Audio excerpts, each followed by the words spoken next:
Hello, I hope that you're doing well. Today I want to talk to you about a transaction that I just closed in the city of Huntington Beach.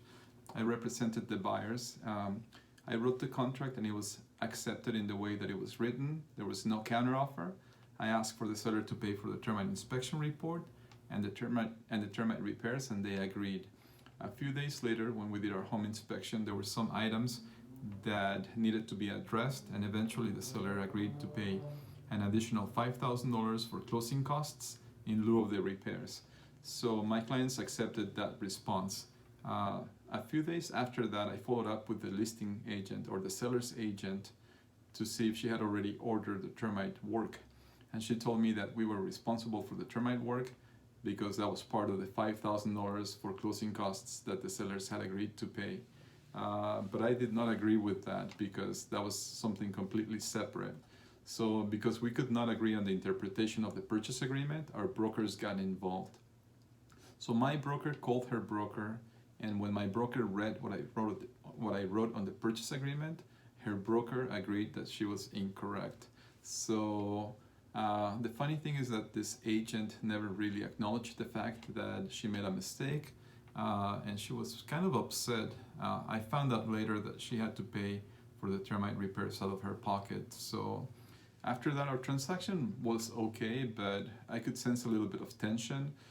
She was doing things unilaterally that were not acceptable. She wanted for her clients to rent back at a very low rent amount, and my clients did not agree on that. At one point in time, she wanted to extend the close of escrow date by 1 week, and that was not possible because my client's interest rate had already been locked, and to extend the lock for 1 week, it would have cost them another $4,200, and that was not feasible.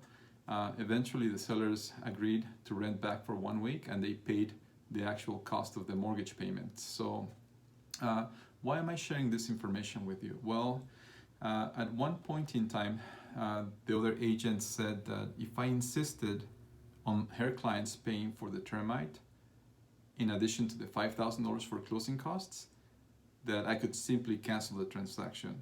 So at that point in time, I was kind of upset about it because first of all, my clients wanted the house, and second of all, it was her mistake, nobody else's mistake. So we did not agree to cancel the transaction, and we ended up closing the transaction okay. By the way, I was always very nice and professional to her, and even to this day, we have a good business relationship. But it is important for me to point all these things out because I think that the perception is that real estate is super simple, that you can just put a sign on the lawn and the properties sell themselves, or that you can put a property in escrow and it magically goes to the closing table, so to speak. But I can tell you that it is not the case. Every single transaction, it's very difficult.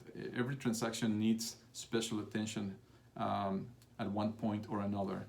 So one of the most difficult things is to deal with agents that don't know what they are doing. Why is that difficult? Is because they don't know that they don't know. So trying to teach somebody something that they believe to be right about is very difficult. I always just kind of point agents in the right direction, and they eventually find out that they are wrong. Sometimes, like in this case, it cost the other agent a couple $1,000s for termite repairs out of her pocket, not knowing exactly what she was doing. But anyway, I hope that this video was entertaining, if not informational. And if you are thinking about buying or selling real estate, please let me know. I would be glad to help you. If you want to have excellent representation, I am here to help you. Have a great day. Bye-bye.